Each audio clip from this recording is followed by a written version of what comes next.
Your Excellency, the Vice President of Nigeria, Mr. Governor, our fathers in the house, and this family. I'd like to ask all the pastors to stand. I want us to stand and salute to this great daughter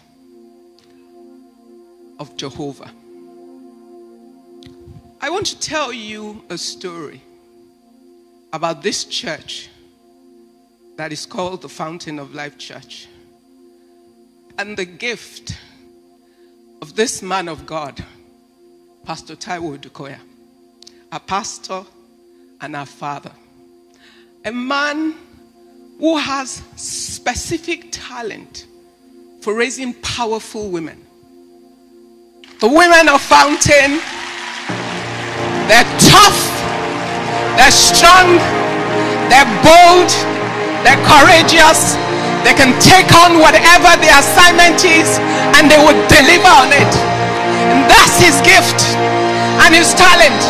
And he taught us well and raised us well and sent us like an army to take on the world.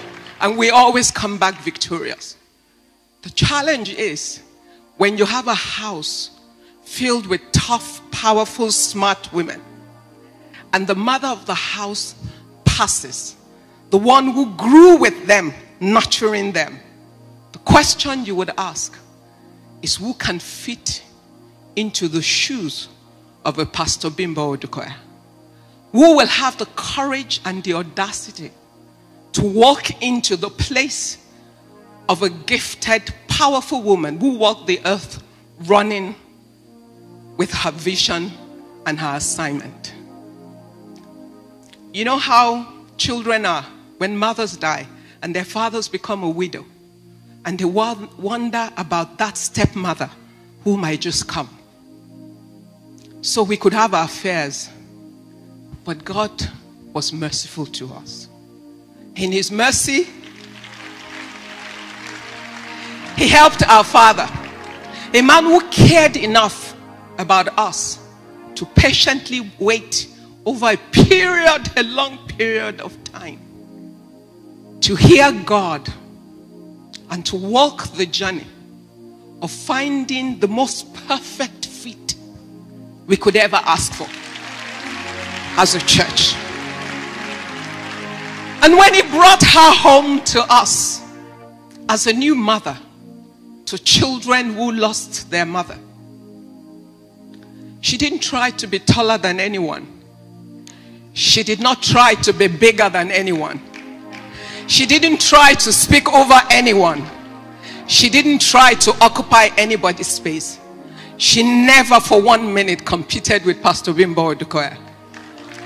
She came in as an angel with a talent and a gift and the ability to find the space, because I bet she had prayed and she asked the Lord to find her own Rehoboth, a place that was perfect for her to fit in. And Fountain turned out to be her Rehoboth. And we gained the gift of a mother, younger than most, but wiser than many, more cheerful than you can imagine. But she brought sunshine to our lives. She lifted the spirit of our father, and she built a house with new learnings that enhanced us. She taught us to laugh. She told us stories as grandmothers used to tell their children stories. If you understood what it was to have tales by moonlight, we had a storyteller in the gift of our angel. Stories we were never part of. Many in Fountain had never been to South Africa. But as you can see, we all became black half-caste, Nigerians and South Africans, and proudly so, because she told us many stories that made South Africa feel like home. She loved being a Nigerian with everything in her, and we had many moments of laughter, laughing at her trying to be a Yoruba woman, speaking Yoruba to all of us in her funny South African dialect. She was a woman of God in every way you can imagine it. She was a lover of God in every way you can imagine it. She was a giver of love more than you can ever imagine. She served God with every tiny bit. I sit a few seats away from her in church.